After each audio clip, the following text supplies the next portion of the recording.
নমস্কার বন্ধুরা, আজ দুপুরের খাওয়া দাওয়া নিয়ে আবার আমি চলে এলাম। আজ দুপুরে খাওয়া দাওয়ায় কী আছে চলো তোমাদের তাড়াতাড়ি দেখিয়ে দিই। এখানে আছে গরম ভাত, এখানে দেখো 3টে থালা আমি গরম ভাত কিন্তু সাজিয়ে নিয়েছি।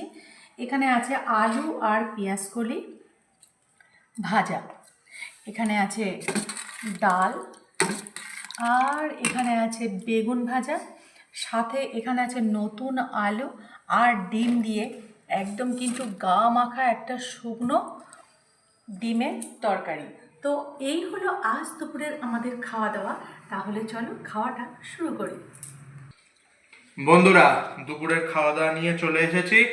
আর এখানে দেখো মুসুর ডাল আর ভাত, আর সাথে আছে পাঁপড় ভাজা।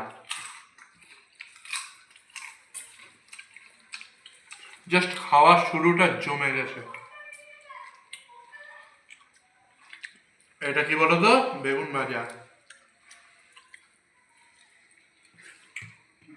বাঙালির সেরা খাবার। ডাল ভাত পাঁপড় ভাজা বেগুন ভাজা। বাবার কেরম লাগছে? আমি আর কি বলবো তোকে, আমার তো তুই তো জানিস, ডাল, বেগুন ভাজা, পাঁপড় ভাজা আমার খুব সুন্দর লাগে, যদি সেটা গরম ভাতের সাথে হয়। তোর মা আজকে আমার ঠিক তাই দিয়েছে, আমার মনের মতো গরম ভাত, তার সাথে ডাল, বেগুন ভাজা আর পাঁপড় ভাজা দিয়েছে। তো জমে গেছে।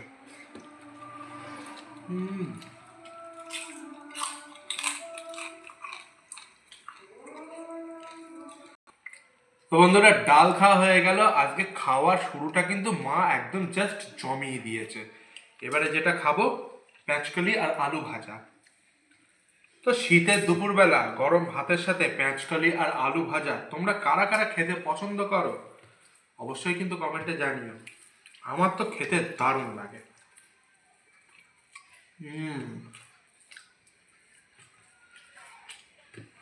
যেমনটা আশা করেছিলাম, জাস্ট অসাম।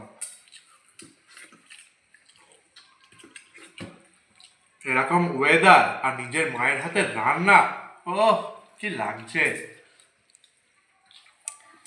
পেঁয়াজকলি আলু ভাজা বন্ধুরা, তোমরা কিন্তু আমি জানি বাড়িতে এক একজন এক এক রকমভাবে বানাও। তোমরা কে কেমনভাবে বানাও একটু কমেন্ট করো।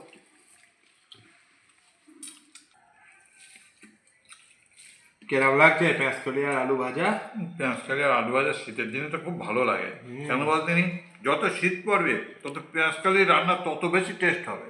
আর একদম এটা একদম পেঁয়াজকালি ঠিক ধর্ম। কথা।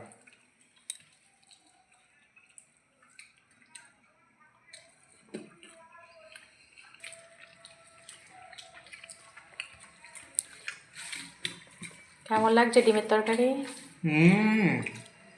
দারুণ, কিন্তু তার আগে ডিমটা তো খায়। একটা দারুণ টেস্ট এসছে না এতে।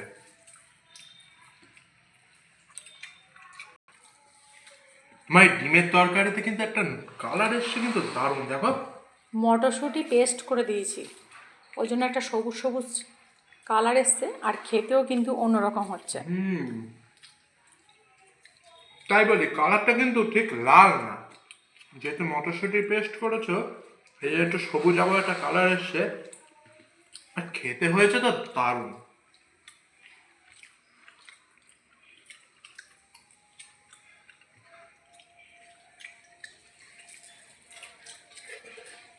অন্যান্য দিন তোর মা যেভাবে রান্না করে তার তুলনায় কিন্তু আজকের মটরশুঁটি দিয়ে না টেস্টটা একটু অন্যরকম হয়ে গেছে না?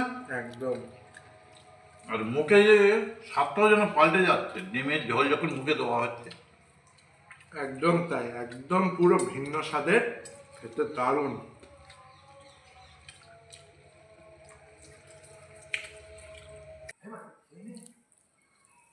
তো বন্ধুরা, ওদের খাওয়া দাওয়া কিন্তু কমপ্লিট। এবারে আমি খাওয়া দাওয়া শুরু করছি। প্রথমেই কিন্তু আমি ডাল খেলাম না, প্রথমে পেঁয়াজ কলি ভাজাটা খেয়ে দেখি কেমন হলো।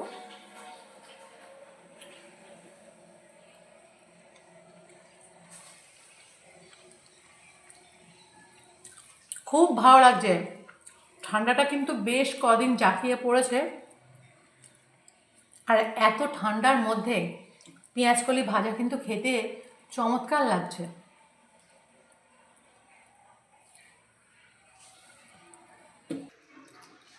তো পেঁয়াজ কলি ভাজা খেয়ে নিলাম বন্ধুরা।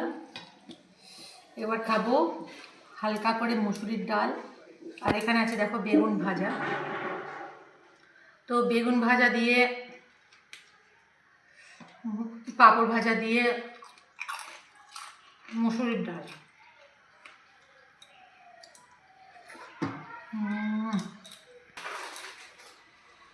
তো ডাল আর বেগুন ভাজা খেতে কিন্তু আমাদের বাঙালিদের প্রত্যেকেরই খুব ভালো লাগে, কি বলো? বাঙালির খাওয়া বলে কথা, পাতে ডাল না হলে জমে। একদমই তাই। ডাল ছাড়া খাওয়াটা কিন্তু কমপ্লিট হয় না। এই ডাল দিয়ে প্রায় খাওয়া হয়ে গেছে বন্ধুরা। এবার ডিমের তরকারিটা খাবো।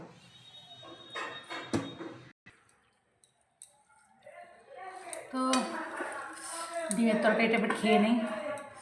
নতুন আলু বন্ধু, নতুন আলু দিয়ে কিন্তু ডিমের তরকারি করেছি, একদম মাখো মাখো। আর বেশ কিছুটা মটরশুঁটি একদম পেস্ট করে দিয়ে দিয়েছি কষানোর সময়। সাধারণত মা আস্ত আলু দেয় না, তবে আজকে দেখলাম মা একটু আস্ত আলু দিয়েছে। আস্ত আলু দিয়েছি তার কারণ আস্ত আলু দিলে এটা দেখতেও ভালো লাগে আর খেতেও ভালো লাগে, একদম একটা নতুনত্ব হ্যাঁ নাকি? ডিমের কারি, আবার একটা আলুর দম কিন্তু ফিলিংস আসে। আর কালারটাও তো এসছে একদম নতুনত্ব।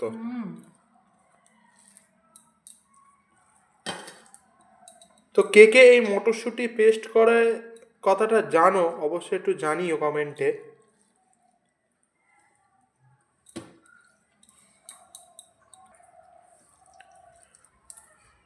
তো বন্ধুরা, তোমরা আমাকে কিন্তু অনেকটা ভালোবাসা দিচ্ছ, অনেকটা ধন্যবাদ, এবং তোমাদেরকেও অনেকটা ভালোবাসা।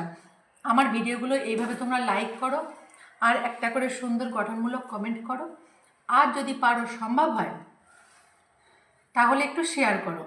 তাহলে আজকের মতো বাই বাই।